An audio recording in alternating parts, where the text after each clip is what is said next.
অল্প কিছু মেয়ের সাথে হয়তো তা হয় না, তাদের সমস্ত কিছু ঠিক থাকে, আগের মতোই তারা হয়তো সবার সাথে মিলেমিশে চলতে পারে।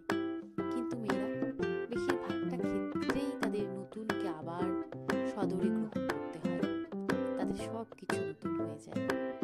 হ্যাঁ, চলতে থাকুক এই নতুন আর নতুনকে মেনে নেওয়া, যে আমাদের এই অভ্যাস আরো ভালোভাবে চলুক, আমরা যাতে আবার আরো সুন্দর করে সব দায়িত্ব পালন করতে পারি, এটাই দেখো আজকে সেইভাবে কিভাবে একটা নতুন একটা রেসিপি শিখে ফেলেছি, সেটাই তোমার সাথে একটু আর শেয়ার করা।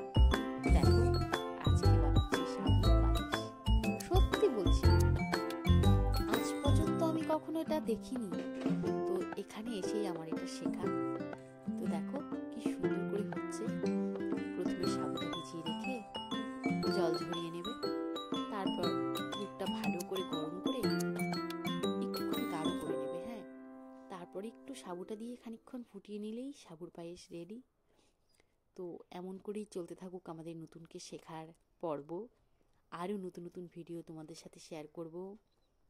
যদি ভিডিওটা ভালো লাগে অবশ্যই সাবস্ক্রাইব করে পাশে থাকবে, আর কেমন হলো অবশ্যই কমেন্ট করে জানাবে।